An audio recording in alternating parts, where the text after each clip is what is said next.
Sometimes the family you choose finds you when you need it most. Sometimes that family howls at the moon.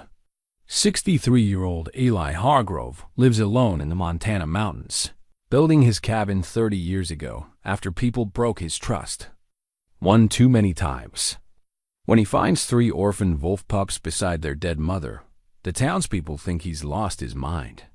They warn him about keeping wild animals, but Eli knows something about being abandoned. For 5 years, he raises the wolves as his sons, teaching them to hunt and survive. The town calls him crazy, but Eli has found his purpose again.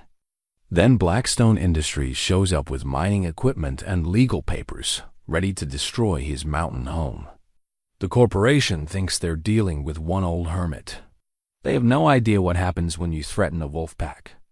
Could 3 loyal wolves and their human father really stop an entire company from destroying everything they love?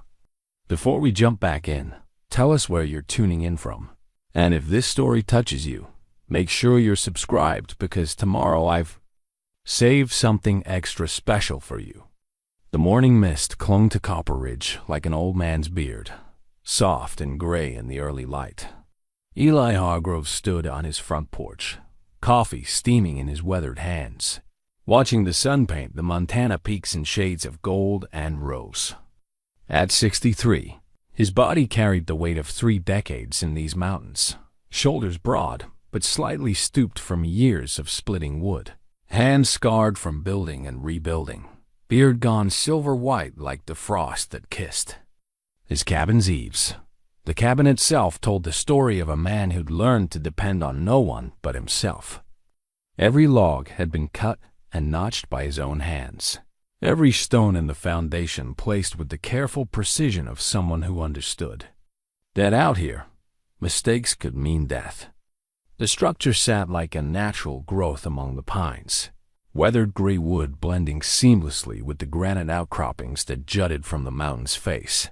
30 years ago, Eli had arrived here with little more than an old pickup truck, a few tools, and a heart full of bitter disappointment. He'd been younger then, still believing in the goodness of people, still trusting that loyalty meant something. That was before the Blackwater incident, before his military unit had been sacrificed by politicians who cared more about their careers than the lives of good soldiers. Before his commanding officer had sold out 12 men to cover up a weapons deal gone wrong. Before Eli had watched his best friend die in his arms, while their own government denied they'd ever existed. The betrayal had cut deeper than any physical wound. He'd left the service, left the city, left everything that reminded him of broken promises and corrupted trust. These mountains had offered him something civilization couldn't: honesty. The wilderness didn't lie to you. Winter was cold, summer was hot, and the land demanded respect without offering false friendship in return. For 3 decades, he'd lived by simple rules. Work hard, waste nothing, and trust only what you could see and touch. The nearest neighbor, LIVED 15 miles down a winding dirt road that became impassable for 4 months each winter. The closest town, Pine Ridge, consisted of a general store, a diner, a gas station, and maybe 200 souls who minded their own business most of the time. Eli preferred it that way. He built a life of quiet routines, checking his traps, tending his small vegetable garden, chopping wood for the long winters, and reading by lamplight when the snow piled 6 feet deep against his door. He'd become something of a legend among the locals. The hermit of Copper Ridge, the mountain man who could track a deer for 20 miles and disappear into the forest like smoke. But legends, Eli had learned, were just stories people told to make sense of things they didn't understand. The sound of his 3 companions stirring inside the cabin broke his morning reverie. Through the screen door came the soft padding of enormous paws on wooden floors, followed by the appearance of 3 magnificent gray wolves. Ghost, the largest of the 3, pushed through the door, first 120 pounds of muscle and intelligence, his pale gray coat almost white in the morning light. Shadow followed, darker and more cautious, amber eyes constantly scanning for threats. Finally came Storm, the smallest but fiercest of the three. Her coat a rich silver black that rippled like water when she moved. They weren't pets, despite what the folks in Pine Ridge whispered. They were family, partners, the sons and daughter he'd never had, raised from pups so small they could fit in his coat pocket. "Morning, boys," Eli murmured, running his hand through ghost-thick fur. The wolf leaned against his leg with the easy affection of complete trust. "And you too, little Storm." The female wolf's ears perked at the sound of her name, and she bumped his hand with her massive head. At 4 years old, she was fully grown, but still the baby of their pack, still the one who demanded the most attention and gave the most freely. In return, 5 years ago, if someone had told Eli he'd be sharing his morning coffee with 3 wolves, he'd have recommended they see a doctor. But life had a way of surprising you when you least expected it. He'd found them on a bitter February morning, 3 tiny pups no more than a few weeks old, huddled against their mother's lifeless body. A trapper's snare had taken their cruel and efficient, leaving her babies to freeze in the Montana cold. Something in those small, desperate whimpers had cracked open a part of Eli's heart he thought was permanently sealed. Maybe it was recognition one, abandoned soul calling to another. Maybe it was simple compassion. Or maybe it was just time for the walls around his heart to come down. He brought them home, fully expecting them to die despite his best efforts. Wolf pups were notoriously difficult to raise, requiring constant care, specialized food, and the kind of round-the-clock attention Eli hadn't given anything in 30 years. But these 3 had been fighters from the start. They'd taken to the bottles of puppy formula he'd driven 60 miles to buy, grown fat and playful in the warmth of his cabin, and bonded to him with the fierce loyalty that only wild things could offer. The people in Pine Ridge had thought he'd lost his mind. Martha, Hendricks at the general store, had clucked her tongue and warned him about the dangers of keeping wild animals. Tom Bradley at the diner had shaken his head and muttered about mountain fever, the supposed madness that struck hermits who spent too long alone.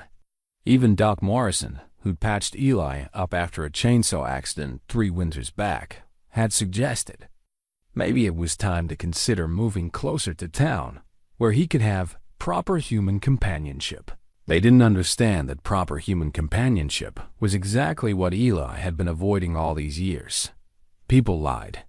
People betrayed. People made promises they had no intention of keeping. But wolves were different. Their loyalty was absolute. Their communication honest and direct. When Ghost was happy, his tail wagged. When Shadow was concerned, his ears stood alert. When Storm was playful, she bounded around the cabin like a puppy despite weighing 90 pounds. There was no deception. In their world, no hidden agendas or political maneuvering.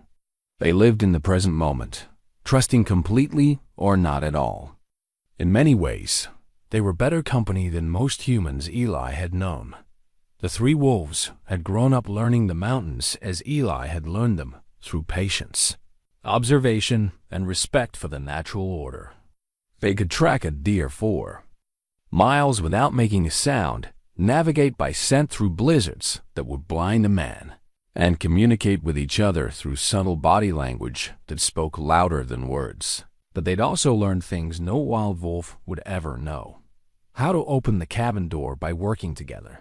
How to signal when they wanted to go hunting versus when they just wanted to patrol their territory. And how to share Eli's evening meals. Without fighting among themselves, they become a pack in the truest sense. Not just Eli and 3 wolves, but 4 beings who understood their roles and responsibilities to each other without question. Ghost was the natural leader, calm and decisive.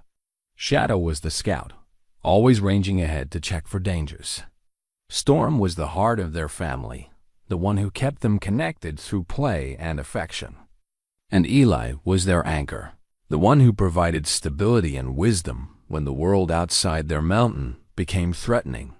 And threatening it had become. though Eli hadn't realized it yet as he stood on his porch that morning, watching his wolves sniff the air with the casual alertness of creatures perfectly at home in their world. The mountains held their secrets close, but change was coming to Copper Ridge, whether Eli wanted it or not. Down in Pine Ridge, strangers in expensive suits had been asking questions. Maps had been spread across tables in the town hall, marked with boundaries and mineral rights that most of the locals didn't fully understand. Phone calls had been made to Helena and Washington, conversations conducted in the careful language of lawyers and corporate executives who saw the land not as a living thing, but as a resource to be extracted and processed and sold. But Eli knew none of this as he finished his coffee and prepared for another day of the quiet routine that had sustained him for 30 years. He didn't know that his name was on a list in a filing cabinet 3 states away, marked as a land use obstacle that would need to be addressed before operations could begin. He didn't know that the life he'd built with such careful solitude was about to be tested in ways he couldn't imagine. All he knew was that the morning was beautiful. His wolves were healthy and content, and somewhere in the distance, an eagle was calling to its mate from a thermal rising off the valley floor. For Eli Hargrove, hermit of Copper Ridge, it seemed like just another perfect day in the wilderness he'd claimed as home. He had no idea how wrong he was. Asterisk. The letter arrived on a Tuesday in September, delivered by a nervous-looking young man in a Ford pickup who kept glancing at the 3 wolves lounging in the afternoon shade. Eli had been splitting wood when he heard the truck's engine laboring up the steep grade of his access road, a sound that immediately put him on alert, since unexpected visitors were about as common as blizzards in July. Asterisk Ghost's ears had pricked forward at the first sound of the engine, and all 3 wolves had risen from their resting spots to flank Eli as he set down his axe and waited. The young man, barely out of his teens by the look of him, climbed out of the truck with the careful movements of someone who'd been warned about what he might encounter up here. "Mr. Hargrove?" the kid called out, staying close to his vehicle. "I'm Jake Morrison from Hartwell Legal Services down in Helena. I have some documents that need to be served to you personally." Eli walked slowly toward the truck, his wolves matching his pace. The kid's eyes never left the wolves, and Eli could see sweat beading on his forehead despite the cool mountain air. "Legal documents?" Eli kept his voice calm, though something cold was starting to settle in his stomach. In 30 years on this mountain, he'd never received anything that required a process server. "Yes, sir. Just need you to sign acknowledging receipt." Jake held out a manila envelope with hands that shook slightly. "And, maybe you could ask your dogs to back up a bit." "They're not dogs," Eli said quietly, accepting the envelope. "And they're fine where they are." The signature took less than 30 seconds. Jake was back in his truck and heading down the mountain before Eli had even opened the envelope. Smart Kid. Inside were 3 separate documents, each bearing the letterhead of different law firms and corporations. The first was from Blackstone Industries, a name Eli didn't recognize but instinctively distrusted. The letter was written in the careful, bloodless language of corporate lawyers, but its meaning was clear enough. Blackstone had purchased the mineral rights to several thousand acres surrounding Eli's property. They were providing notice of their intention to conduct geological surveys and, pending the results, begin mining operations within the next 60 days. The second letter was from the county, informing him that his access road, the narrow dirt track he'd maintained for 3 decades, was being redesignated as a service road for industrial use. Heavy equipment would be traversing it regularly, and he would need to coordinate his personal use with the new mining schedule. The third letter was the worst. It was from something called Mountain Property Management, informing him that his homestead, the land he'd bought and paid for, the cabin he'd built with his own hands, was now classified as being within the safety perimeter of active mining operations. For his own protection, they were prepared to offer him fair market value for his property, plus relocation assistance to help him find suitable housing closer to town amenities, and medical facilities appropriate for a man of your age. Eli read all 3 letters twice, his jaw tightening with each carefully crafted phrase. They were stealing his life, wrapping the theft in legal language and corporate concern for his welfare. 30 years of solitude, of building something that belonged entirely to him. And now strangers in suits were telling him it was time to move closer to town for his own good. Storm sensed his agitation first, pressing against his leg with a soft whine. Ghost and Shadow closed ranks, their amber eyes alert and focused on their pack leader. They couldn't read the papers in his hands, but they could read him perfectly. Their human was upset, and that meant potential danger to their Tory. "It's all right," Eli murmured, though his voice carried an edge that made all 3 wolves' ears swivel toward him. "We're not going anywhere." That evening, Eli drove down to Pine Ridge for the first time in 6 months. The Rusty Nail Diner was nearly empty when he pushed through the door, the dinner crowd having long since finished their meals and headed home. Martha Hendricks looked up from behind the counter with surprise. Eli's appearances in town were rare enough to be noteworthy. "Well, I'll be," Martha said, already reaching for the coffee pot. Eli Hargrove in the flesh. "What brings you down from your mountain?" "Need to ask some questions," Eli said, settling onto a stool at the counter. He accepted the coffee gratefully and spread the 3 letters on the worn formica surface. "You know anything about this Blackstone Industries?" Martha's expression darkened as she read. "Oh, honey, I was hoping those letters wouldn't find their way up to you for a while yet." "So you knew?" "Old Town's been talking about nothing else for 2 weeks. They rolled in here with their surveyors and their lawyers, buying up mineral rights from every rancher who was struggling to make ends meet. Offered cash money that most folks couldn't afford to refuse." Eli felt something cold and familiar settling in his chest, the same feeling he'd had in his gut the night before the Blackwater betrayal. How many folks sold? Most of them. The Carson Ranch, the old Peterson place, even the Hendricks spread where my brother used to run cattle. Martha shook her head sadly. "Times have been hard, Eli. Cattle prices haven't been good in 3 years. And the drought last summer took whatever profit was left. These Blackstone people showed up offering more money than most of these families had seen in a decade." "What kind of mining?" "Copper, mostly. Maybe some rare earth minerals, the kind they use in those computer phones everyone's carrying around. Now, they're talking about an open-pit operation that'll employ 300 people and run for 20 years. Martha refilled his coffee without being asked. "Course, that means they'll strip mine half the county and turn it into something that looks like the surface of the moon." Eli stared at the letters, his mind working through implications and possibilities. Open-pit mining meant they'd scrape away everything: trees, topsoil, wildlife habitat, everything that made the land what it was. His mountain, the territory where he and his wolves had lived in peace for 5 years, would become an industrial wasteland. What about the folks who didn't sell? Martha's expression grew even more troubled. "That's where it gets complicated. Seems like there's some old law from the mining boom days that gives mineral rights holders certain powers when it comes to access and safety. They can force easements, relocate people who are in the way, that sort of thing. Legal, but not exactly friendly. And the county's going along with this?" "County commissioners see dollar signs, Eli. 300 jobs, increased tax revenue, infrastructure improvements. They're calling it an economic development project."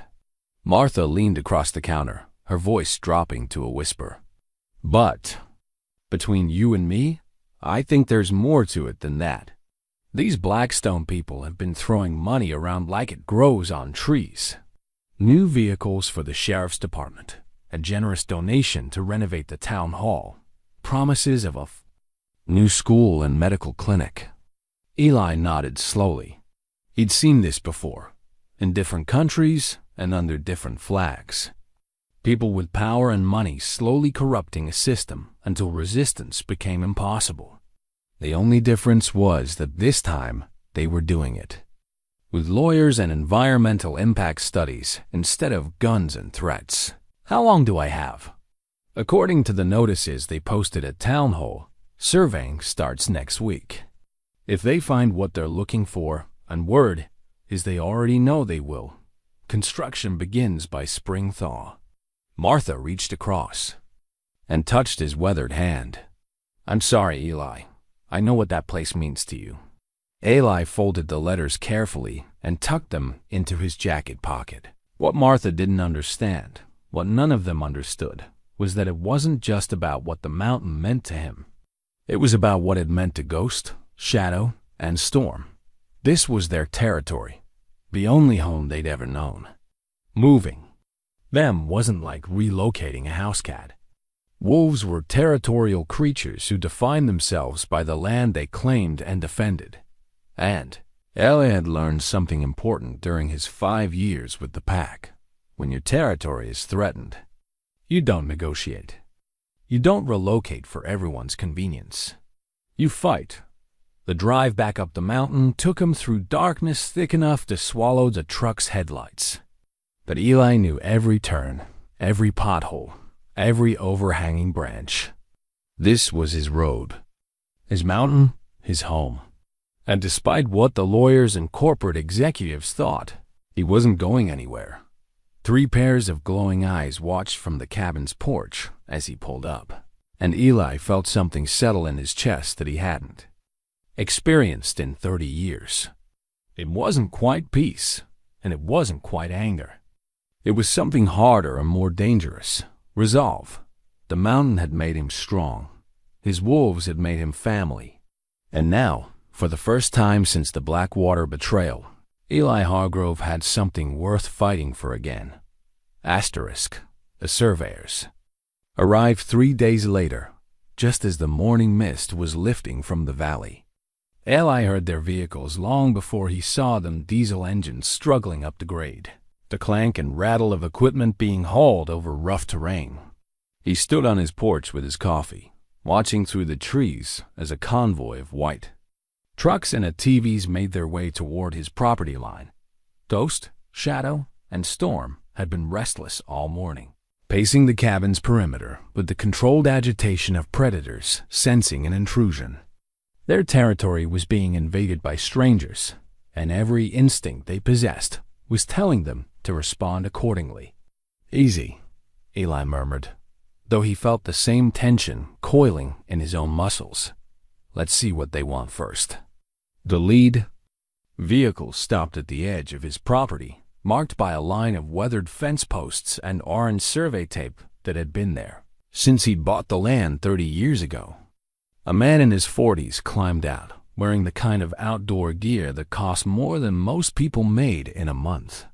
Behind him came 2 younger men with expensive cameras and surveying equipment, and a woman in a hard hat who looked like she'd rather be anywhere else. The older man approached the fence line with the confident stride of someone accustomed to getting his way. When he spotted Eli on the porch, he raised a hand in what was probably meant to be a friendly wave. Mr. Hargrove? I'm David Chen, project manager for Blackstone's geological survey team. His voice carried the practiced warmth of someone who spent a lot of time convincing people to do things they didn't want to do. I wanted to introduce myself before we begin our work in the area.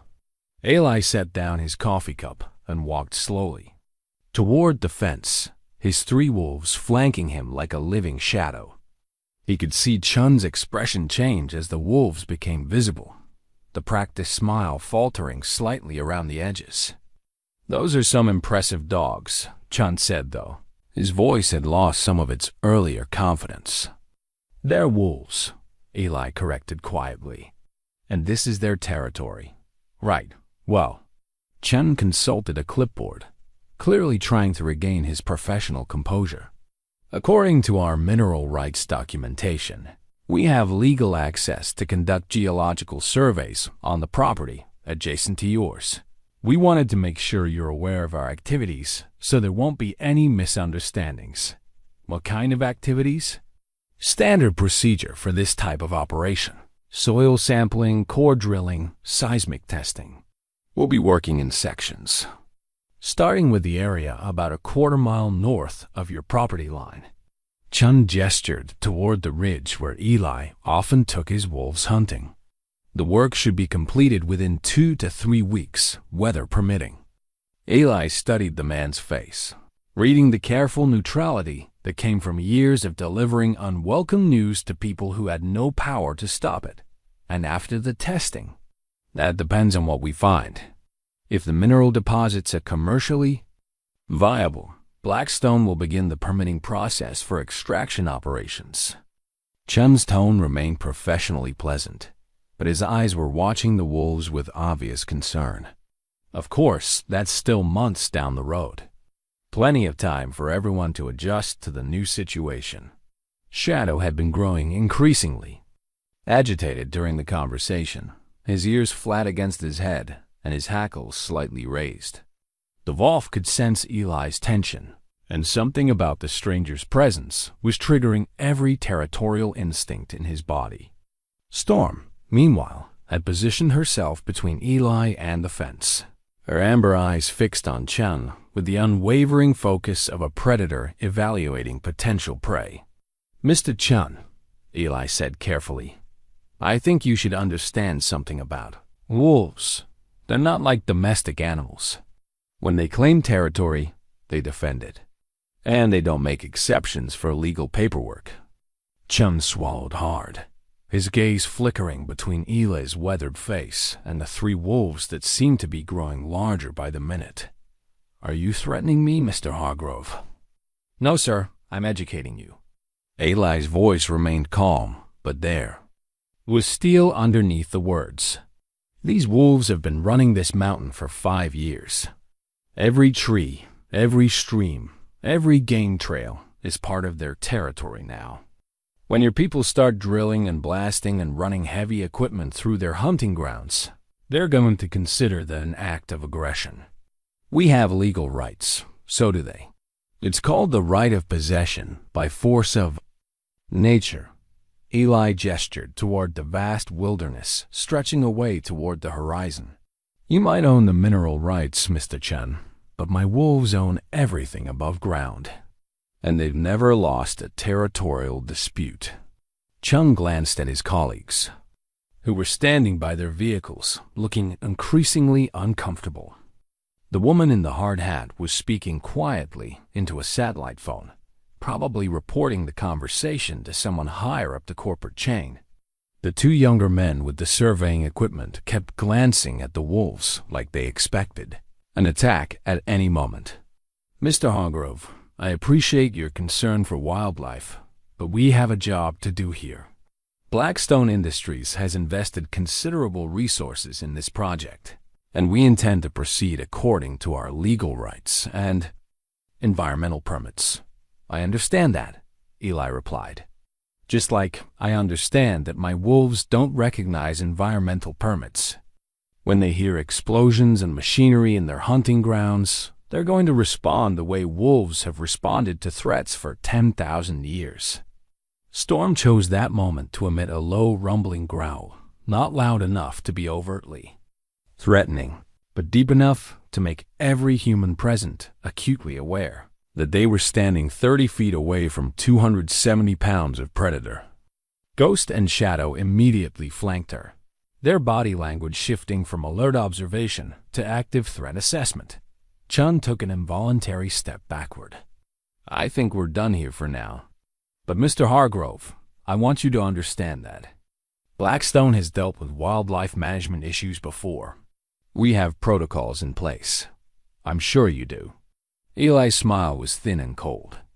"Just make sure your protocols account for the fact that these particular wolves have a human pack leader who spent 20 years learning how to kill people more dangerous than you." The surveying team was packed and gone within 10 minutes there. convoy disappearing down the mountain road in a cloud of dust and diesel exhaust. Eli stood at his fence line long after the sound of their engines had faded, his hand resting on Ghost's massive head while he considered what had just happened. The corporate executives behind Blackstone had made their first mistake. They'd assumed that because Eli lived alone on a mountain, he was isolated and powerless. They'd failed to understand that isolation wasn't weakness, it was preparation. For 30 years, he'd been learning the mountains, studying every approach and escape route, memorizing every natural defensive position. And for 5 years, he'd been living with partners who understood warfare better than any human ever could. Wolves were pack hunters, ambush predators, who could coordinate complex strategies without speaking a word. They could move through terrain that would stop human soldiers, strike without warning, and disappear into wilderness that would swallow entire armies. The surveyors would be back, probably with security personnel and wildlife management specialists. They'd have tranquilizer guns and federal permits and the backing of corporate lawyers who'd never met a problem they couldn't solve with money and legal pressure. But they'd never dealt with a pack that included a former Special Forces operator who'd spent 3 decades learning to be invisible in terrain they couldn't even navigate. They were about to discover that some problems couldn't be solved with paperwork and corporate intimidation. As Eli headed back toward his cabin, Storm bumped against his leg with the casual affection of a creature absolutely confident in her pack leader's ability to handle any threat. And for the first time in 30 years, Eli felt the familiar weight of command settling across his shoulders like an old coat. The war for Copper Ridge had begun. A first explosion came at dawn 2 days later, a deep rumbling that rolled across the valley like thunder and sent every bird in the forest into panicked flight. Eli felt it in his bones before he heard it, the ground trembling under his feet as he stood at the kitchen window, watching Ghost, Shadow, and Storm react with the instant alertness of creatures whose entire world had just been violated. All 3 wolves were on their feet immediately, hackles raised, heads turning toward the source of the disturbance. Storm began to pace, her agitation clear in every line of her body. Shadow's ears were flat against his skull, and Ghost calm. Steady Ghost was showing his teeth for the first time Eli had ever witnessed. The second explosion followed 30 seconds later, and this time Eli could see the dust cloud rising from beyond the ridge where the surveyors had been working. Seismic testing, Chun had called it. Small controlled blasts designed to map the underground geology. To the corporate engineers, it was just data collection. To 3 wolves who'd spent their entire lives in the profound silence of the wilderness, it was an act of war. Eli pulled on his jacket and stepped onto the porch, his breath visible in the crisp morning air. His wolves immediately flanked him, their eyes fixed on the distant ridge where stranger sounds continued to violate their territory. The testing would go on for days, maybe weeks. Each explosion would drive them a little further toward the edge, building stress and aggression until something snapped. He'd seen it before in military working dogs, the way constant stress and perceived threats could turn even the most disciplined animal into something unpredictable and dangerous. The difference was that his wolves weren't military assets. They were family, and their reaction to this invasion of their territory was as natural and inevitable as breathing. The phone rang inside the cabin, the sound harsh and intrusive in the morning quiet. Eli considered letting it ring. He received maybe 3 calls a year, usually from well-meaning neighbors checking on him after particularly bad storms. But something made him answer. "Eli," Martha Hendrick's voice was tight with worry. "You hear those explosions?" "Hard to miss them." "Listen, honey, I'm calling because there's been talk in town. Some of the Blackstone people were in the diner yesterday, asking questions about you and those wolves of yours." Martha paused, and Eli could hear the careful way she was choosing her words. They seemed real interested in what kind of permits you might have for keeping wild animals. Eli felt ice settling in his stomach. What kind of questions? Whether you were licensed as a wildlife rehabilitator, whether the state knew about the wolves, whether there'd been any complaints about dangerous animals. Martha's voice dropped to a whisper. Eli, I think they're looking for a way to have your wolves removed. It made perfect sense from a corporate perspective.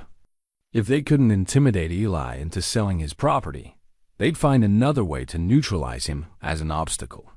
3 wolves represented a public safety concern that would give them all the legal justification they needed.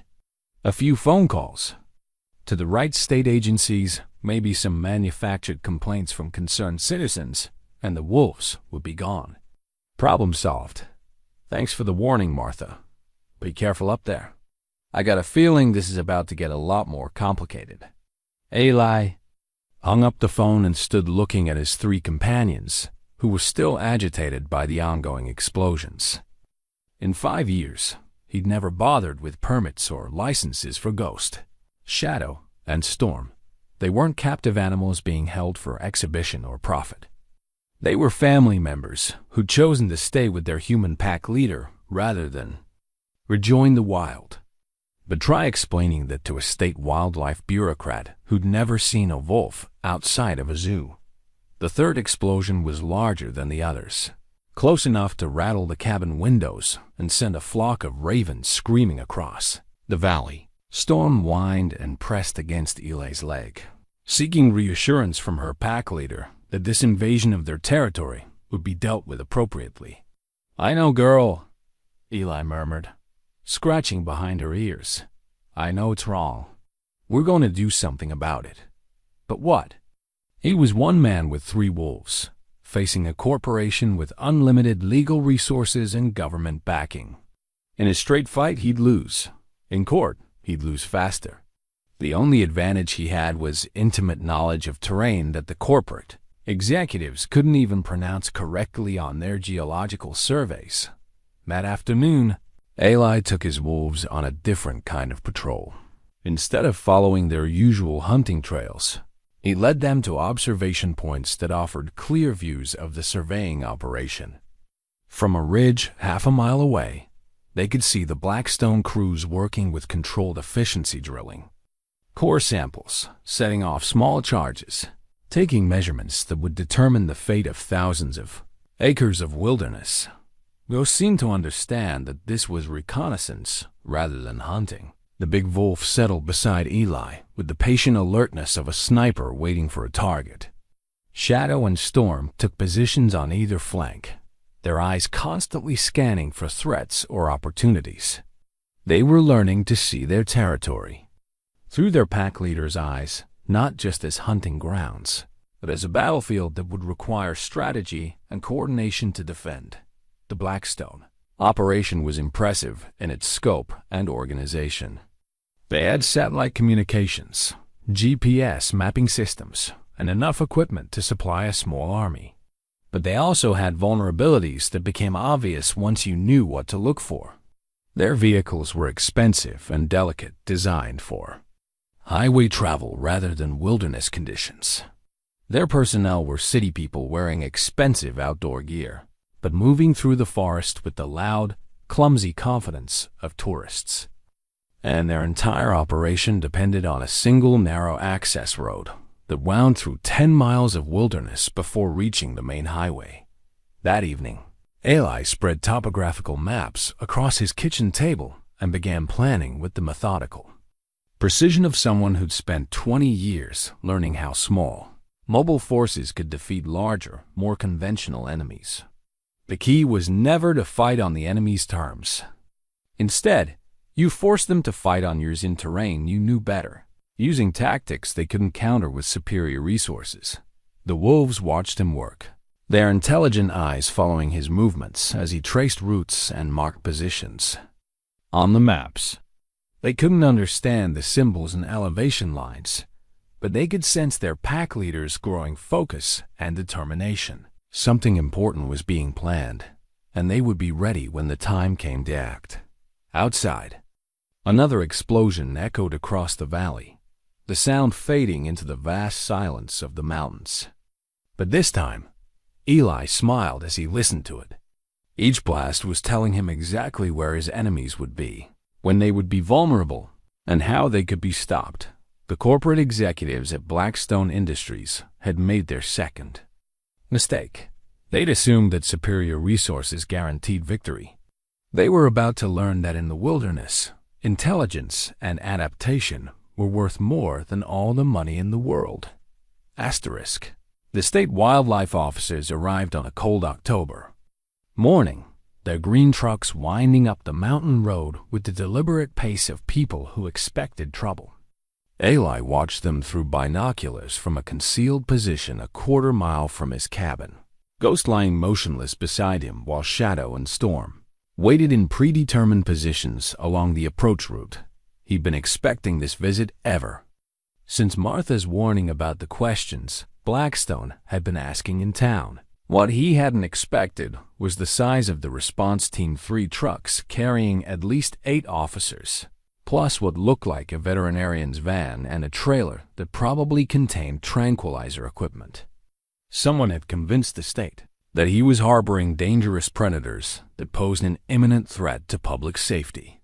The lead truck stopped at his front gate, and Eli recognized the officer who climbed out Tom Bradley's nephew, Kevin, who'd grown up in Pine Ridge before joining the state wildlife department. A good kid, but young enough to still believe that following orders and enforcing regulations would always lead to the right outcome. "Mr. Hargrove?" Kevin called toward the cabin, his hand resting on the radio clipped to his shoulder.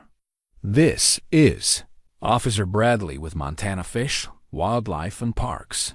We need to speak with you about reports of unlicensed wildlife on your property." Eli stayed hidden, watching as the other officers spread out in a loose perimeter around his cabin. They were being professional about it, but they were also treating the situation like a dangerous animal removal rather than a conversation with a property owner. Someone had briefed them well about what they might encounter. After 5 minutes with no response, Kevin tried again. "Mr. Hargrove, we have reports that you're keeping wolves without proper permits. We're here to verify the animal's status and ensure they're being cared for appropriately. If you cooperate with our investigation, we can work together to resolve any permit issues." The lies came so easily that Eli almost admired the skill involved. There were no permit issues to resolve, because wolves that chose to stay with humans weren't legally required to have permits. And the reports of dangerous animals had obviously come from Blackstone Industries rather than concerned citizens. But Kevin was young enough to believe in the system, and the other officers were just following their orders. From his concealed position, Eli could see the tactical problem clearly. If he revealed himself now, the officers would demand to see the wolves, and the situation would escalate quickly. Ghost, Shadow, and Storm would appear dangerous to people who didn't understand their body language and behavior. Tranquilizer guns would come out, and his family would be caged and transported to some wildlife facility where they'd either die in captivity or be destroyed as dangerous animals. But if he stayed hidden, the officers would eventually enter his cabin looking for evidence, and the wolves would defend their territory against uniformed strangers.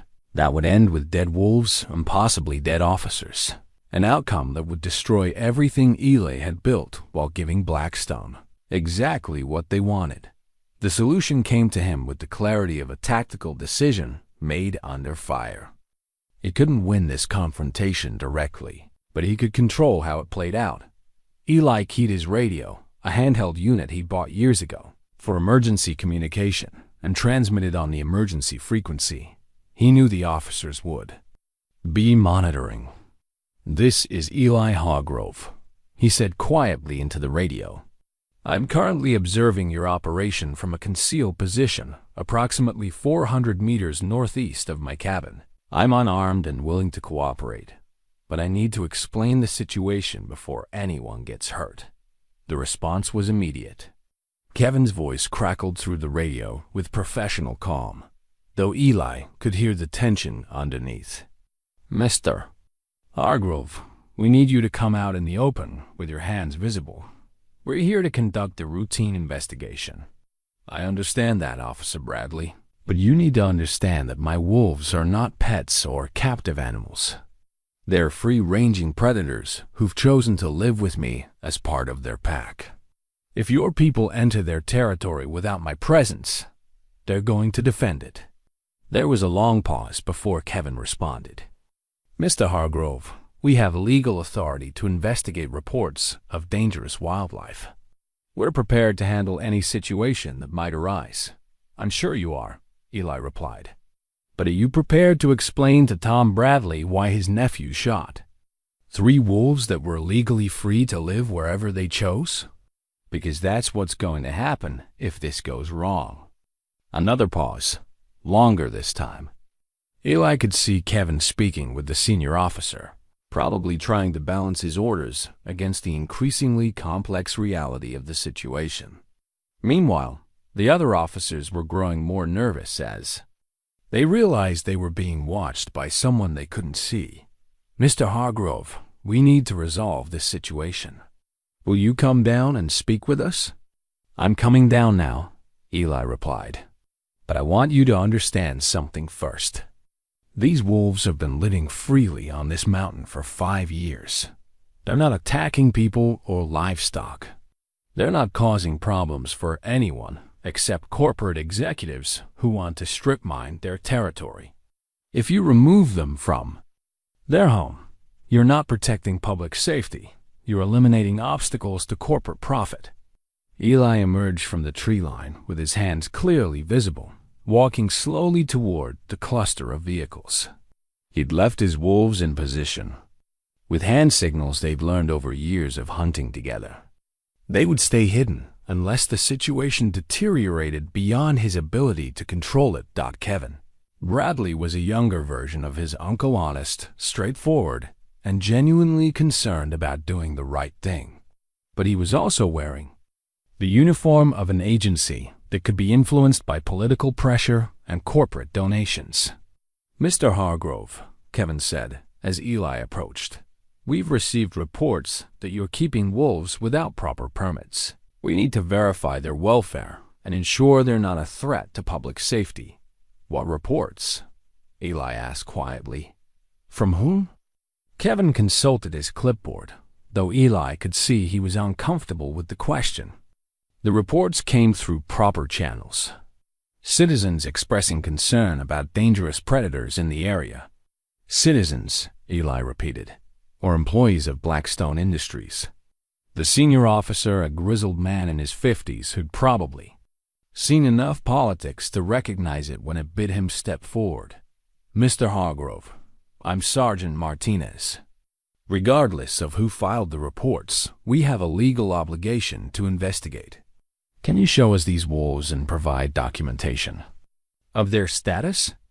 Eli studied Martinez's face and saw something he could work with: skepticism about the situation and annoyance at being used as a corporate enforcement tool. "Sergeant, before I call my wolves, I want you to understand something about pack behavior. These animals will respond to perceived threats against their territory and pack leader. If your officers draw weapons or make aggressive movements, people are going to get hurt." "Are you threatening law enforcement officers?" "No, sir. I'm explaining wolf behavior to prevent a tragedy." Eli's voice remained calm and respectful. "I'm former military sergeant, 20 years Special Forces. I know the difference between a threat and an educational briefing." Martinez's expression shifted slightly, the look of one veteran recognizing another. "What unit?" "7th Group. Did 3 tours before Blackwater, 4 after. Afghanistan? And other places that don't officially exist." Eli met the sergeant's eyes directly. "I'm not looking for trouble, Sergeant. But I'm not going to let corporate lawyers use your badge to solve their public relations problem." Martinez was quiet for a long moment, clearly weighing factors that went beyond the simple animal control call he'd probably expected. Finally, he nodded. "Show us the wolves, Mr. Hargrove," but slowly and with plenty of explanation about what we're seeing. Isla raised his hand and gave a subtle gesture toward the tree line. "Ghost, come." The big gray wolf materialized from the forest like smoke, moving with the fluid grace of a creature perfectly at home in its environment. He approached Eli with relaxed confidence, bumping his massive head against his pack leader's hand before sitting calmly at his side. Several of the officers instinctively reached for their weapons, but Martinez held up a restraining hand. "Easy," he said quietly. "Let's see how this plays out." Eli scratched behind Ghost's ears, and the wolf's tail wagged slightly, a gesture of contentment that was impossible to misinterpret as aggression. "This is Ghost," Eli said quietly. "He's been with me for 5 years, since he was 6 weeks old. Watch his body language. Relaxed ears, soft eyes, loose posture. This is what a content, non-aggressive wolf looks like." The transformation in the officers' attitudes was visible. Instead of seeing a dangerous predator, they were watching an interaction that looked remarkably similar to a man with his dog. The wolf was clearly comfortable with humans, showing none of the fear or aggression they'd been warned to expect.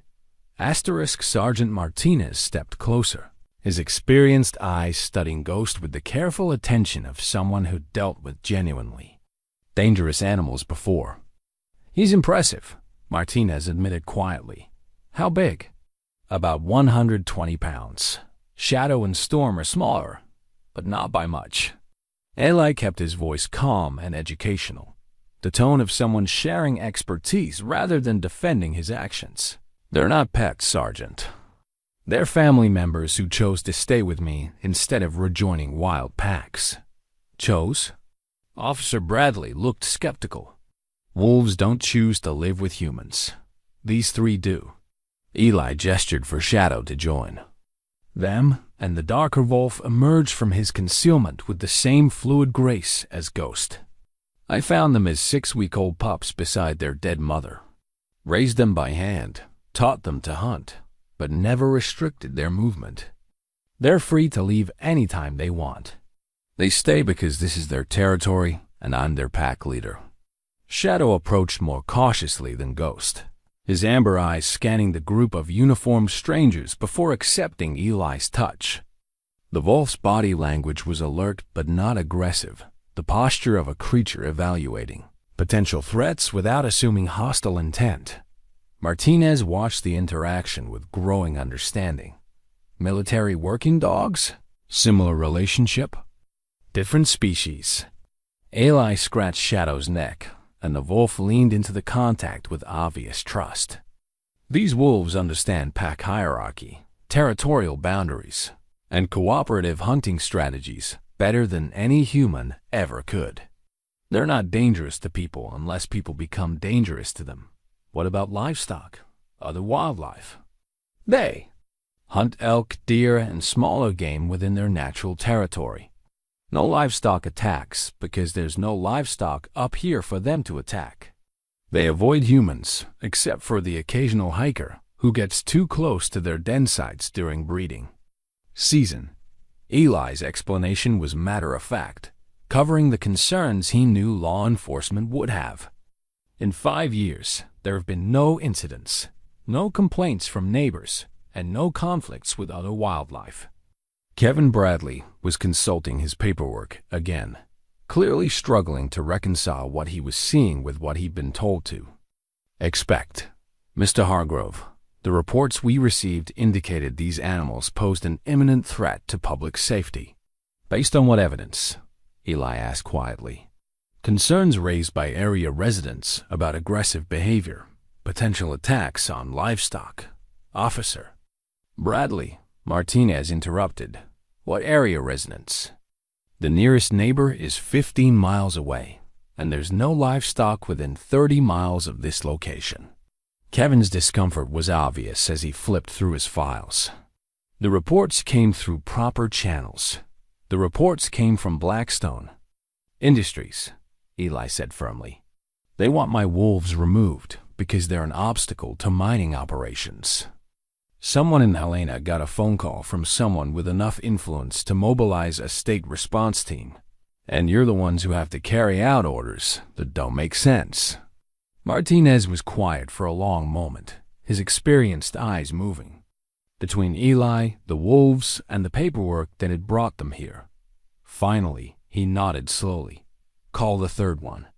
Eli whistled softly, and Storm emerged from the tree line with the boundless energy that had earned her name. She bounded toward the group like an overgrown puppy, her tail wagging and her entire body expressing joy at being included in whatever her pack leader was doing. The effect on the officers was immediate and decisive. Storm's exuberant greeting bumping against Eli's legs, soliciting attention from Ghost and Shadow, even approaching the uniformed strangers with curious friendliness, made it impossible to see her as a dangerous predator. She was clearly a social animal who viewed humans as part of her extended pack rather than as threats or prey. Jesus, one of the younger officers muttered. She's like a giant puppy. That's exactly what she is, Eli agreed. A 90-pound puppy who happens to be one of the most efficient predators on the continent. But predators who see humans as pack mates don't attack humans. It's not in their behavioral repertoire. Martinez handed his clipboard to Kevin and approached Storm slowly, extending his hand for her to sniff. The wolf investigated his scent with obvious curiosity, then bumped his hand with her massive head in a clear request for attention.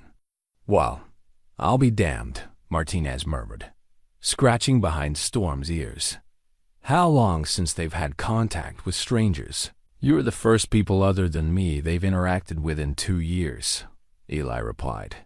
Before that, occasional encounters with hikers or hunters passing through their territory always ended peacefully. No permits required for animals that remain free-ranging, Martinez said, more to himself than to the others. No violations of state wildlife law if they're not being held in captivity. He looked up at Eli with the expression of someone who'd figured out he'd been manipulated. Someone wasted a lot of state resources on a non-existent problem. Kevin Bradley was still trying to process the disconnect between his orders and the reality of what they'd found.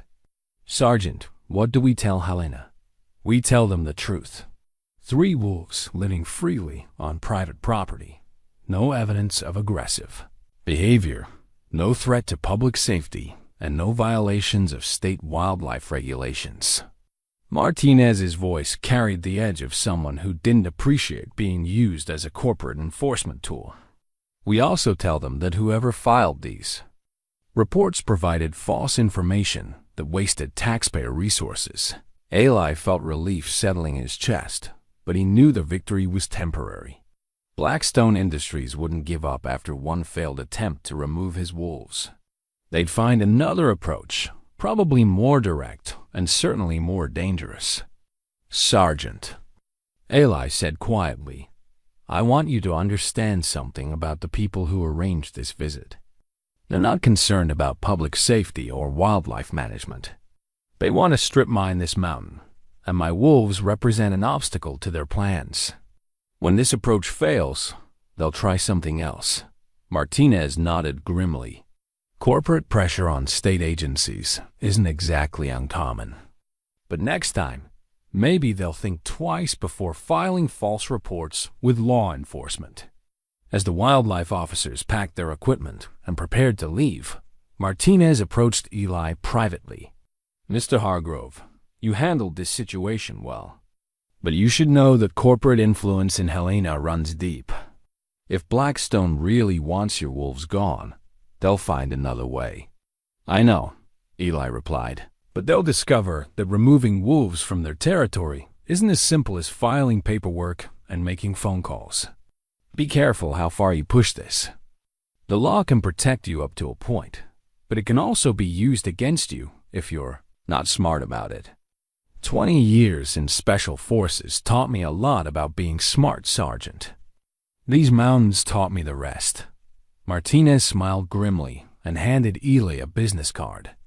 If you need someone who understands the difference between legitimate law enforcement and corporate manipulation, call me directly. As the convoy of state vehicles disappeared down the mountain road, Eli stood with his 3 wolves and felt the weight of what had just happened. They'd won this round, but the war was far from over. Blackstone Industries now knew that legal pressure and bureaucratic manipulation wouldn't be enough to remove the obstacles to their mining operation, which meant they'd move to more direct methods that would put Ghost, Shadow, and Storm in mortal danger. Storm pressed against his leg with a contented whine, and Eli scratched behind her ears while his mind began working through the tactical implications of what would come next. The corporate executives in their distant offices had no idea what they were about to unleash. They thought they were dealing with one old hermit and 3 wild animals. They were about to discover they were facing a pack that had been preparing for war for 5 years. The hunters arrived 3 weeks later, just before dawn on the 1st day of November. Eli heard their vehicles long before he saw them.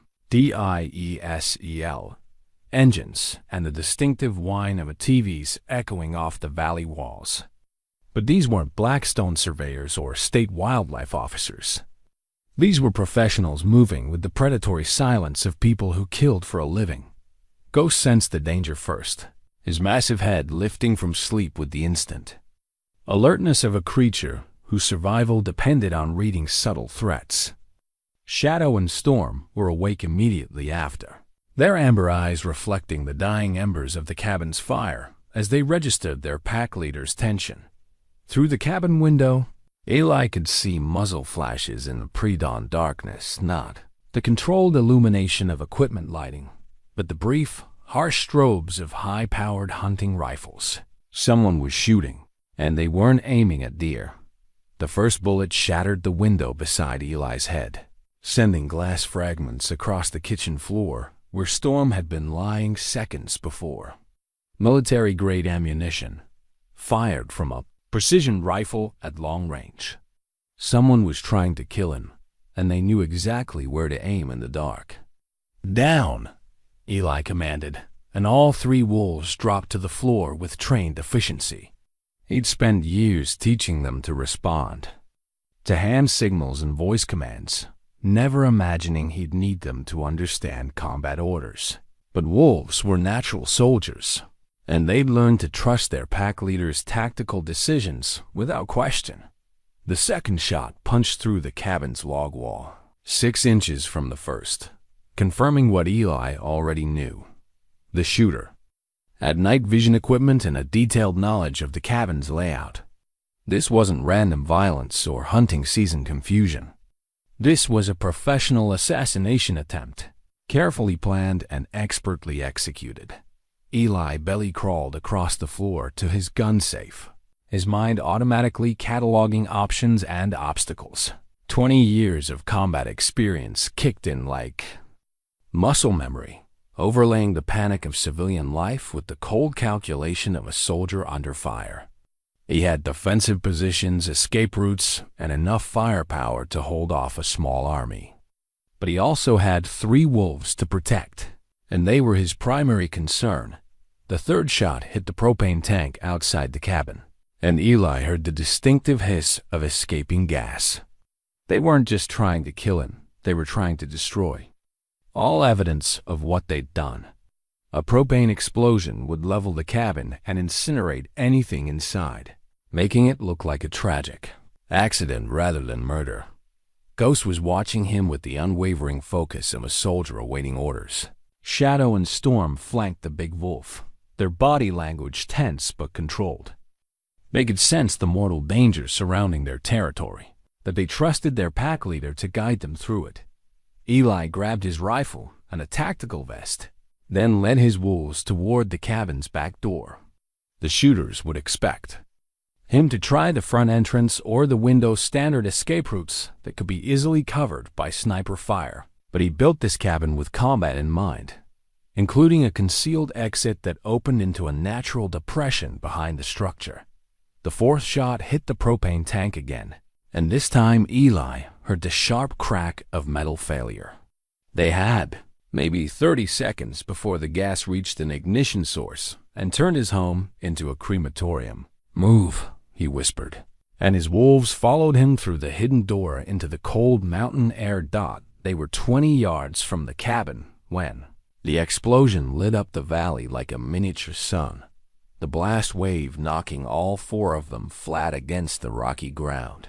Heat washed over them in a wave that singed the fur on the wolves' backs and left Eli's ears ringing.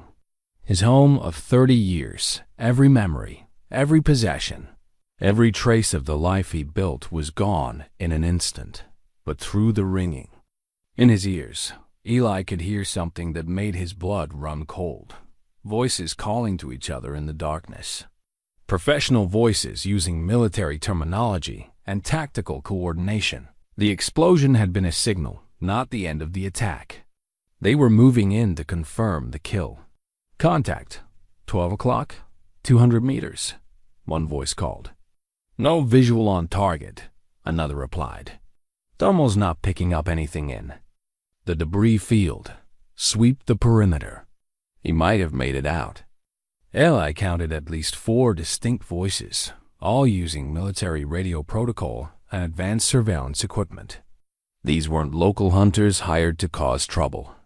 These were special operations contractors, probably former military personnel, working for a private security company that asked no questions and left no evidence. Ghost was looking at him with the expectant alertness of a predator awaiting hunting orders. Shadow and Storm had positioned themselves to either flank, their instincts telling them that their territory was under attack and their pack needed to respond accordingly. For 5 years, they'd been raised as family pets who happened to be wolves. Now, in the space of 10 minutes, they'd become what they'd always been genetically programmed to be. Apex predators defending their territory against invaders. Eli activated the night vision scope on his rifle and began scanning the darkness for targets. The thermal imaging equipment the hunters were using would show human body heat clearly, but wolves ran cooler than humans and could be nearly invisible to electronic surveillance. That gave his pack a significant tactical advantage if he was smart enough to use it. "Movement, 3 o'clock, one of the voices called. "Might be wildlife spooked by the explosion. "Take the shot if you get a clear target," came the reply. "Instructions are to eliminate any witnesses." Any witnesses. Eli felt ice settle in his stomach as he realized the full scope of what Blackstone Industries had planned. They weren't just trying to remove his wolves, they were trying to eliminate him entirely. The explosion would be blamed on a propane leak. His body would be found in the ruins, and his wolves would be shot as dangerous animals displaced by the tragedy. Clean, simple, and completely deniable. But Blackstone's contractors had made a critical error. They'd assumed that destroying Eli's cabin would break his will to fight. Instead, it had removed the last thing tying him to civilization.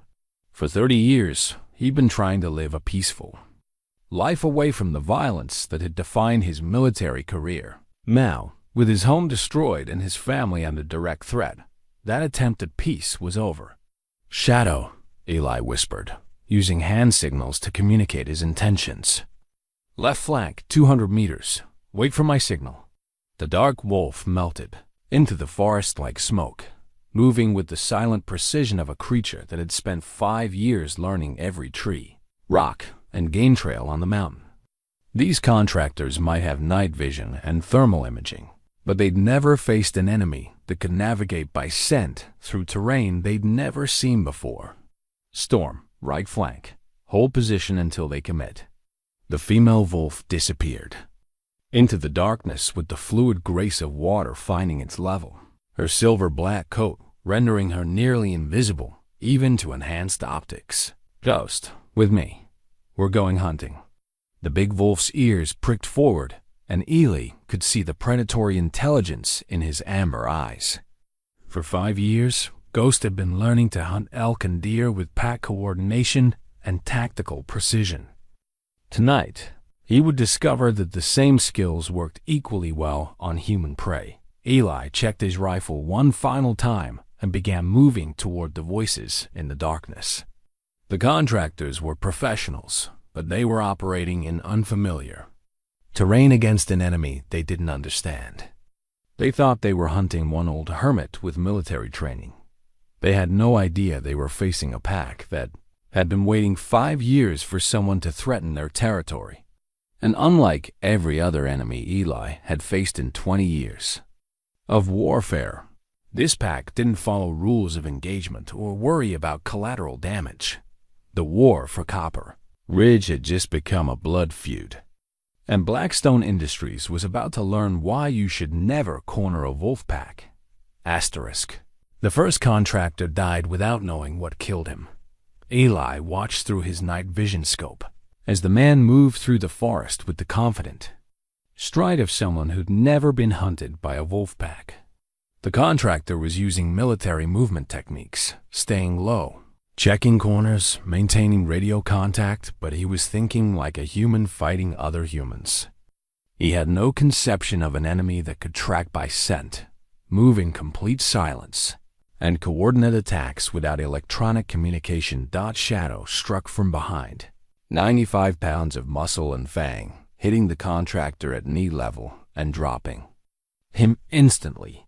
The man's scream was cut short by jaws that could crack elk bones, and his expensive night vision equipment went dark before he could transmit a warning to his team. Alpha 2, report. A voice crackled over the dead man's radio. Silence. Alpha 2, respond immediately. Eli smiled grimly and keyed the dead contractor's radio. Alpha 2 is unavailable, he said quietly, but I'd be happy to take a message. The response was immediate and professional.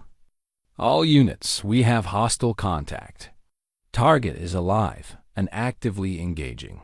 Switch to combat frequency and maintain operational security. But it was too late for operational security.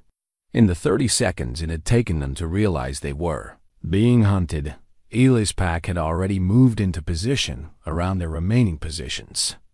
These contractors might be professionals, but they were fighting in a wilderness that would swallow armies against an enemy that could see in the dark and strike without warning.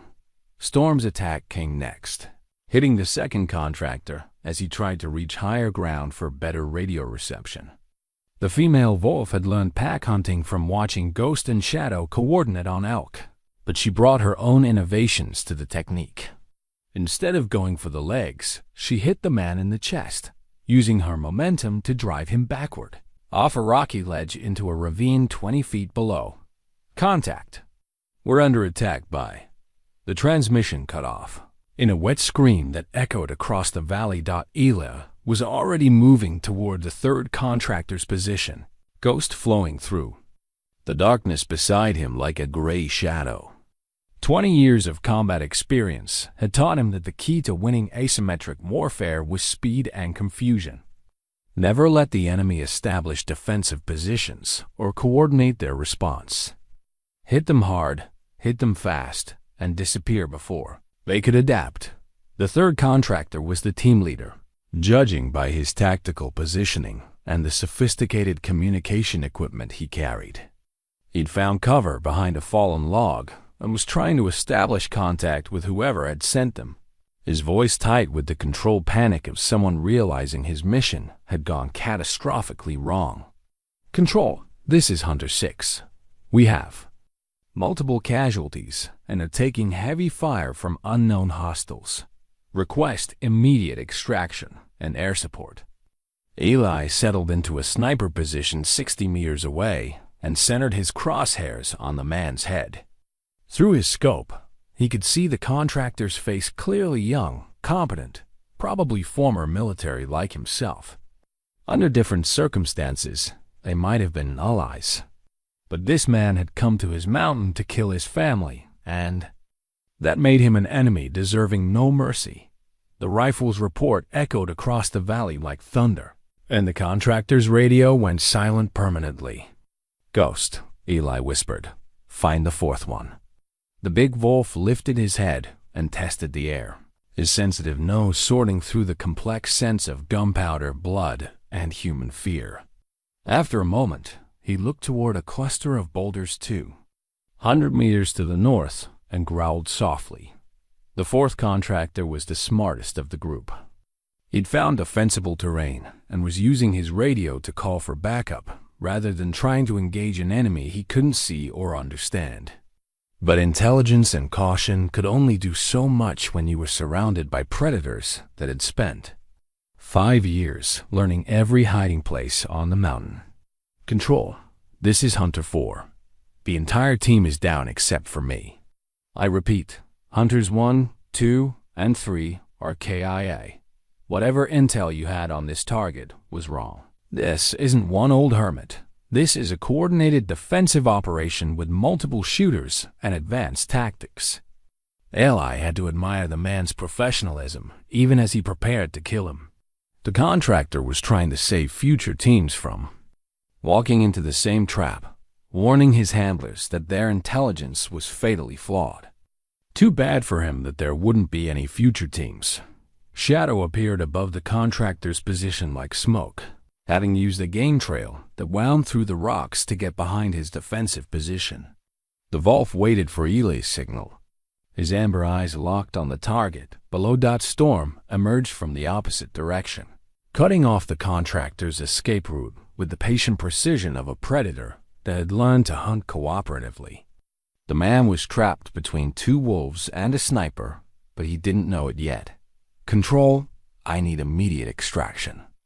I'm going to try to reach the LZ, but I don't think Eli's signal brought both wolves down on the contractor simultaneously.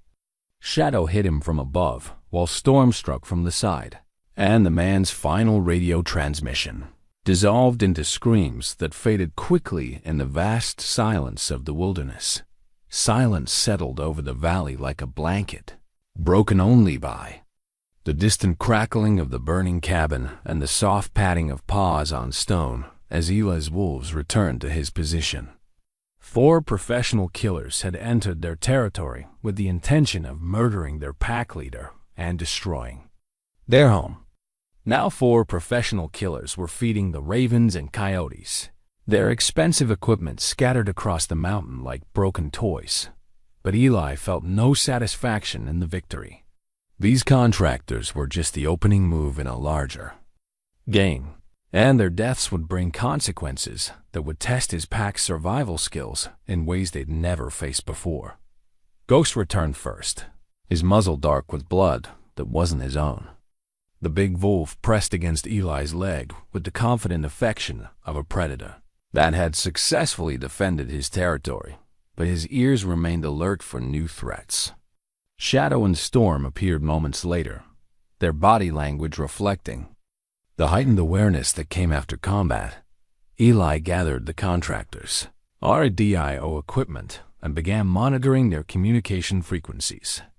Within minutes, he heard what he'd been expecting: multiple aircraft converging on his mountain, ground teams being mobilized, and a corporate damage control operation swinging into high gear. Hunter team is dark, a new voice reported. No radio. Contact for 30 minutes. Initiating contingency protocol. Roger that.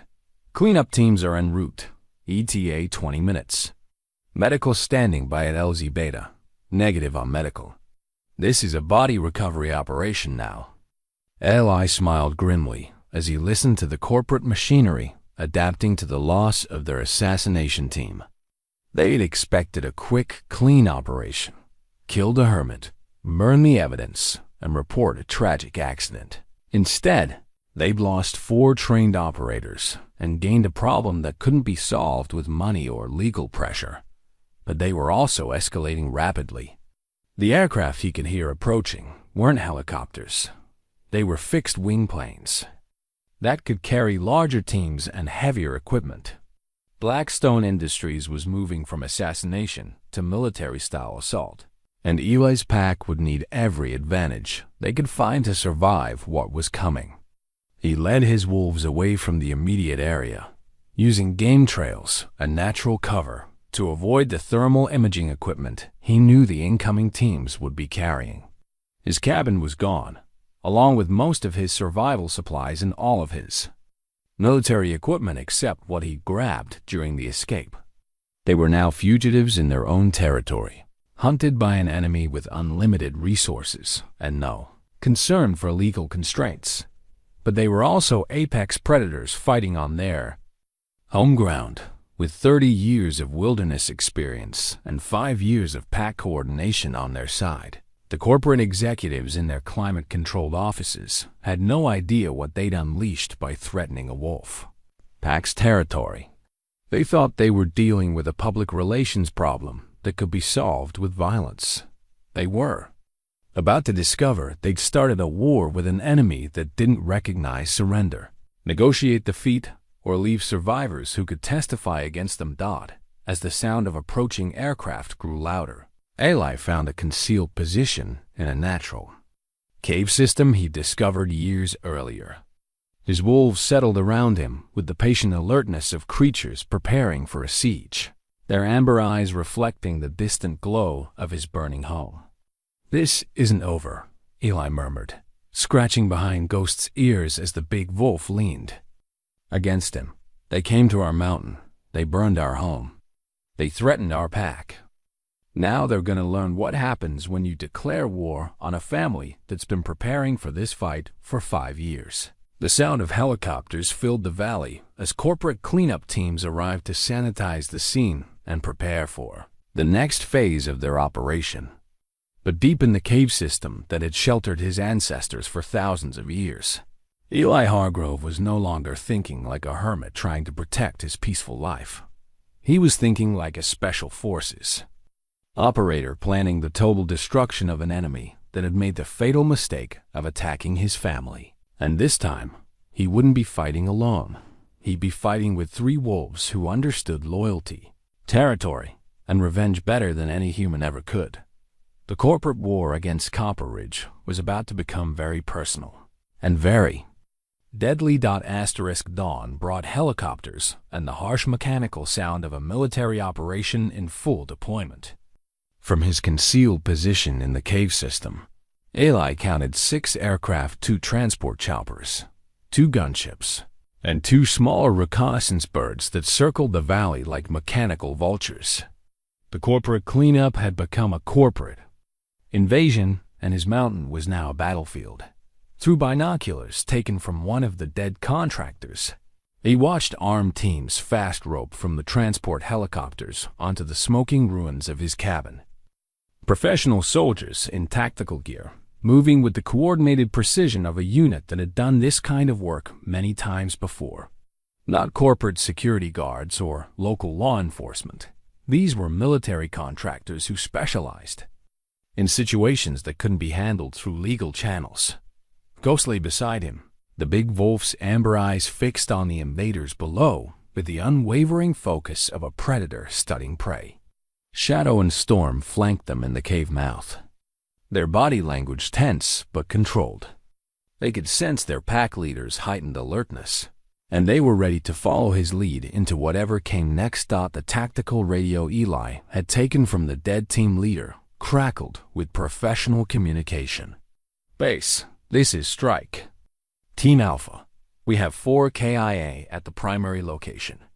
Cause of death appears to be animal attack, but the placement suggests coordinated assault." "Copy, Alpha. What's your assessment of the target?"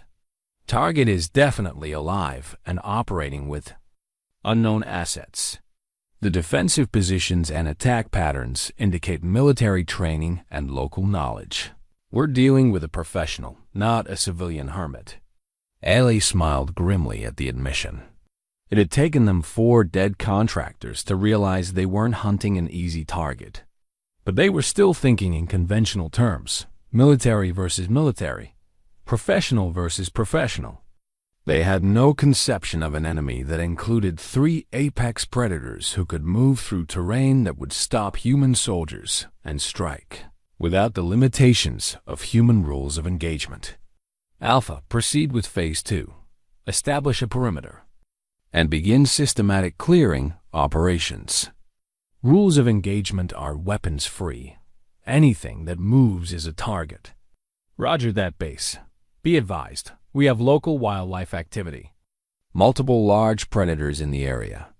Eliminate any animals that pose a threat to the operation. Authorized to use any necessary force.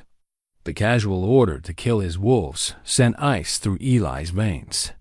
These weren't soldiers following legitimate military orders. These were hired killers operating without oversight or accountability. They would murder Ghost, Shadow, and Storm as casually as they'd murdered the assassination team's original target, then report it as necessary force protection. But they'd made a critical tactical error by revealing their intentions over an unsecured radio frequency. Now Eli knew exactly what they planned to do, and he could plan accordingly. He led his wolves deeper into the cave system. Following passages he'd explored over 30 years of living on the mountain. The caves connected to a network of natural tunnels that emerged at different points across the valley, offering concealed movement routes that no satellite or thermal imaging could detect. His pack would become ghosts, striking without warning and disappearing before the enemy could respond. The radio chatter continued as the corporate soldiers established their perimeter and began sweeping the valley in organized search patterns. Professional work, but hampered by their reliance on technology and conventional tactics. They were scanning for human heat signatures and electronic communications, not for predators that hunted by scent and coordinated through body language. Bravo. Team, move to grid coordinates 4 to 7 Alpha. Charlie Team, take the ridgeline and establish overwatch. Contact! Contact! We have eyes on a large canine, approximately 100 meters northeast of the cabin site. Eli's blood ran cold as he realized one of the teams had spotted Shadow, who must have been scouting their positions from concealed observation points. The dark wolf was invisible to human eyes in most terrain, but military-grade thermal imaging could pick up his body heat against the cold mountain rock. Take the shot, Bravo 2, clear to engage. The rifle shot echoed across the valley like thunder, followed immediately by Shadow's pain-filled howl. Eli's tactical mind processed the sound automatically wounded, but not killed, probably a grazing shot that had caught the wolf while he was moving between cover positions. Ghost's response was immediate and terrifying. The big wolf erupted from the cave mouth with a roar that seemed to shake the mountain itself, his massive form flowing down the rocky slope toward the soldiers below like a gray avalanche. Storm followed instantly, a smaller form matching Ghost's speed as they closed the distance to the team that had hurt their packmate. Jesus Christ. We have multiple large animals inbound, moving fast. Open fire. All units. We are under attack by... The transmission cut off in screams and gunfire as 215 pounds of enraged wolf pack hit the corporate soldiers with the coordinated fury of predators defending their injured family member. Eli heard automatic weapons firing in controlled bursts, then wild full auto panic. Then the wet sounds of fangs finding flesh. Silence settled over the radio frequency, broken only by the distant echoes of gunfire from other teams responding to the contact. Phase 2 of the corporate operation had just become a feeding frenzy, and the tactical advantage was shifting rapidly toward the predators, who knew this terrain better than any human ever could. But Shadow was wounded somewhere in the chaos below, and Eli's pack was now scattered across a battlefield filled with professional killers who had been given permission to shoot anything that moved. The climax of their war for Copper Ridge had begun, and the stakes couldn't be higher.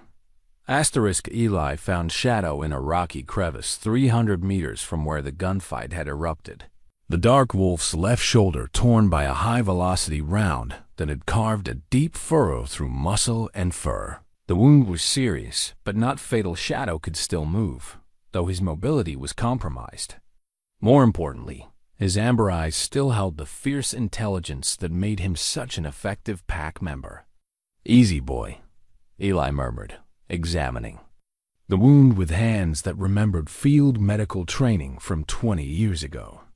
You're going to be fine, but you need to stay hidden while Ghost and I finish this.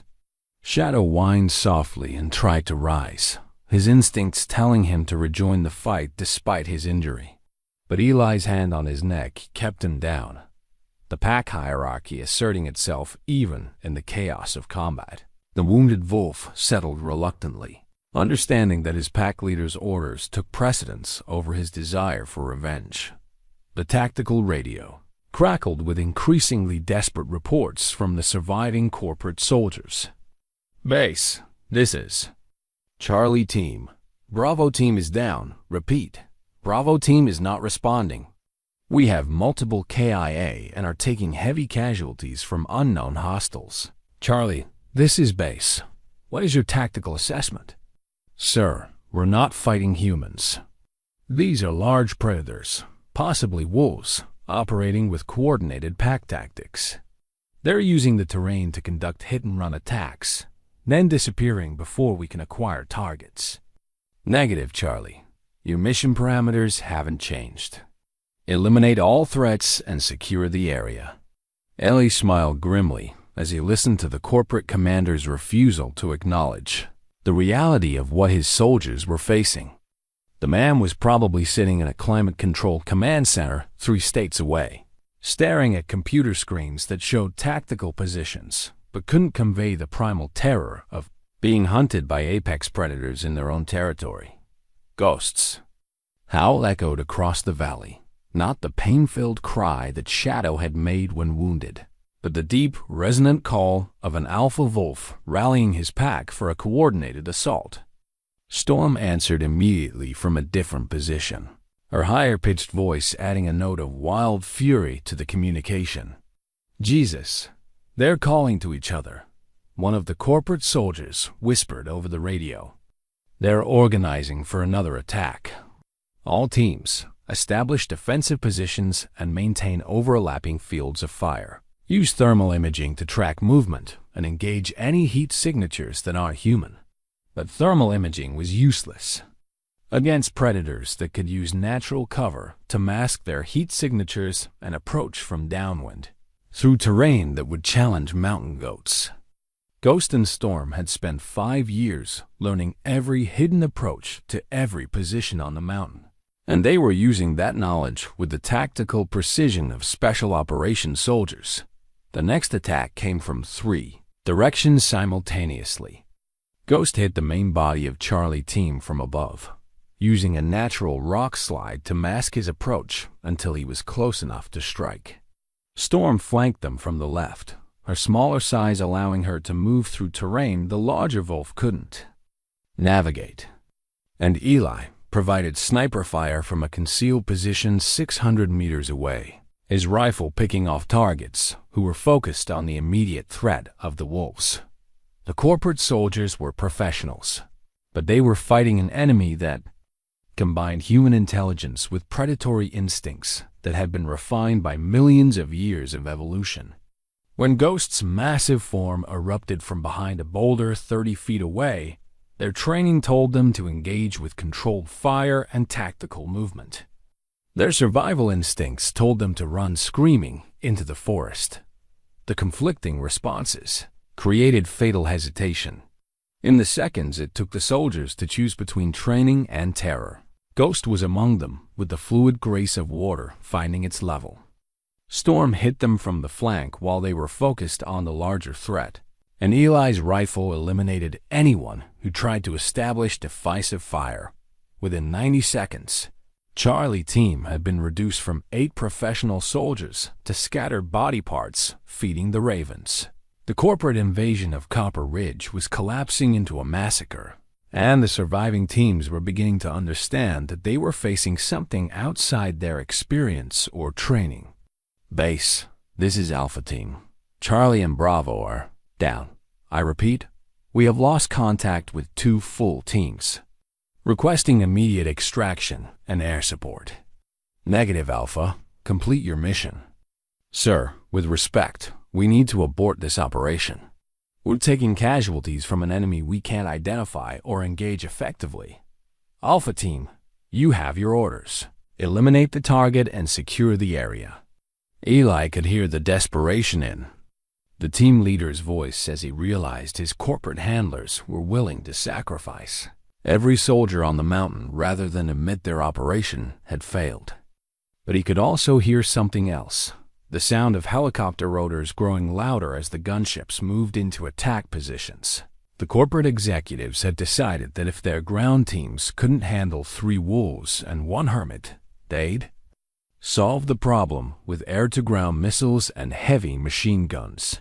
They were about to turn his mountain into a free fire zone, and anyone or anything caught in the open would be destroyed. Ghost and Storm were still hunting the remaining ground teams, unaware that death was approaching from above on rotor blades and high explosives. Eli had perhaps minutes to warn his pack and find cover before the gunships turned their family into scattered atoms across the wilderness they'd called home. Asterisk. The helicopter gunships never fired a shot as the corporate aircraft moved into attack position, engines screaming across the valley like mechanical banshees.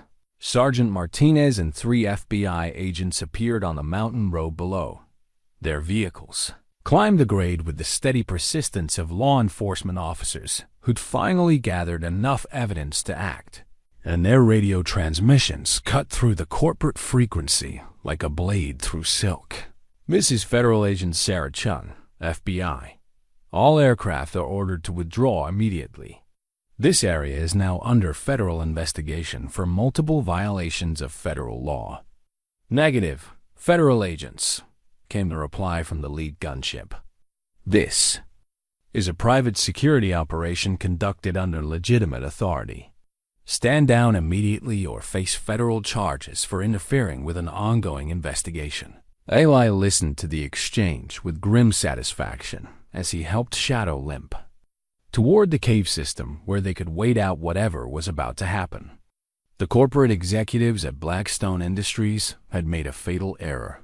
They'd escalated their private war into a federal crime scene, and their hired killers were about to become evidence in a case that would destroy everyone involved.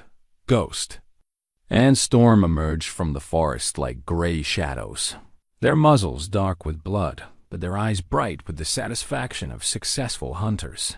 They'd eliminated the remaining ground teams with the methodical efficiency of predators who'd learned that cooperation was the key to survival. Now they flanked Eli and Shadow as their pack leader led them to safety, their amber eyes scanning the sky for new threats. Base, this is Hawk 1, the gunship pilot reported. We have federal agents on site and are being ordered to withdraw. Proceed with the mission, Hawk 1. You have authorization to complete your objectives. Sir, that's a negative. I'm not firing on a federal crime scene. We're withdrawing to base. The sound of helicopter rotors began to fade as the corporate aircraft retreated, leaving behind a mountain littered with the evidence of their illegal operation. Eli could see Martinez and the FBI agents moving up the road, probably following GPS coordinates provided by the same satellite surveillance that had guided the corporate assault teams within an hour. The valley was filled with federal investigators, crime scene technicians, and enough law enforcement personnel to secure a small city. From his concealed position, Eli watched them catalog the destruction, the burned cabin, the scattered bodies of the corporate soldiers, the high-tech equipment that had been abandoned when the operation collapsed. Agent Chun was a small woman, with the intense focus of someone who'd spent years building cases against people who thought they were above the law. She moved through the crime scene with practiced efficiency, documenting evidence and coordinating with other agencies, while Martinez provided tactical support and local knowledge. Sergeant, she called to Martinez as he examined the remains of one of the corporate soldiers. What's your assessment of what happened here? Professional military operation gone wrong, Martinez replied. Multiple teams, advanced equipment, coordinated assault. But they were fighting someone who knew the terrain better and had assets they didn't account for. What kind of assets? Martinez gestured toward the massive paw prints clearly visible in the soft earth around the bodies. Wolf pack. 3 adults. Probably been living here for years. When the shooting started, they defended their territory the way wolves have been doing for 10,000 years. Agent Chun photographed the paw prints with the careful attention of someone who understood that every detail would be scrutinized in court. Where's Hargrove? If he's smart, he's somewhere safe with his wolves, waiting for this to sort itself out, Martinez said. Man's former special forces, and he's been living on this mountain for 30 years. He'll surface when he's ready. If summoned by the conversation, Eli emerged from the tree line with Ghost at his side, his hands clearly visible and his posture non-threatening. He'd left Shadow and Storm in the cave system, where they'd be safe from any remaining corporate threats. But Ghost had insisted on accompanying his pack leader to meet with the federal authorities. Agent Chun? Eli called as he approached the crime scene. I'm Eli Hargrove. I believe you have some questions for me. The FBI agent turned to study him with intelligent brown eyes that missed nothing, the way he moved, the confidence in his voice, the massive wolf that stayed at his side without restraint or aggression. Mr. Hargrove, we're investigating multiple homicides and what appears to be a coordinated assault on your property. Can you tell us what happened here? Corporate assassination team tried to kill me and my wolves, Eli replied simply. They burned my home, wounded one of my family members, and declared war on my territory. We defended ourselves according to the rules of engagement they established. Your family members? Eli scratched behind Ghost's ears, and the big wolf leaned against his leg with obvious affection. 3 wolves I've raised from pups. They're not pets or captive animals. They're family members who chose to stay with me instead of joining wild packs. Agent Chan photographed Ghost from multiple angles, documenting his obvious health and non-aggressive behavior. Mr. Hargrove, we have evidence that Blackstone Industries hired private military contractors to eliminate what they considered obstacles to their mining operation. You and your wolves were targeted for assassination because you refused to sell your property. That sounds about right, Eli agreed. Question is, what are you going to do about it? 6 months later, Eli stood on the porch of his new cabin, larger and more comfortable than the original, built with insurance money and compensation from the federal lawsuit that had destroyed Blackstone Industries. The corporation had been disbanded. Its executives were facing federal charges for conspiracy and murder, and the mining rights they'd purchased had been revoked by court order. Ghost, Shadow, and Storm lounged in the afternoon sunshine, their family intact and their territory secure once again. Shadow's shoulder had healed completely, leaving only a thin scar hidden beneath his thick fur. Storm had grown more protective after the attack, staying closer to the cabin and watching the approaches with the vigilant attention of a predator who'd learned that their peaceful world could be shattered without warning. But the mountains were quiet again, filled with the natural sounds of wind and wildlife rather than the mechanical noise of corporate machinery. The wilderness they'd fought to defend was protected now by federal designation as a wildlife preserve, ensuring that no future corporation could threaten their home. Sometimes the family you choose finds you when you need it most. Sometimes that family howls at the moon and teaches you that loyalty is worth fighting for, no matter the cost. And sometimes, when the world tries to destroy what you love, you discover that the bonds between packmates are stronger than any force that money and power can buy. Eli Hargrove had come to these mountains, seeking solitude, and found something far more valuable: a family that would stand with him against any threat, and the knowledge that some things in life were worth defending with everything you had. The wolves were home, and they were staying.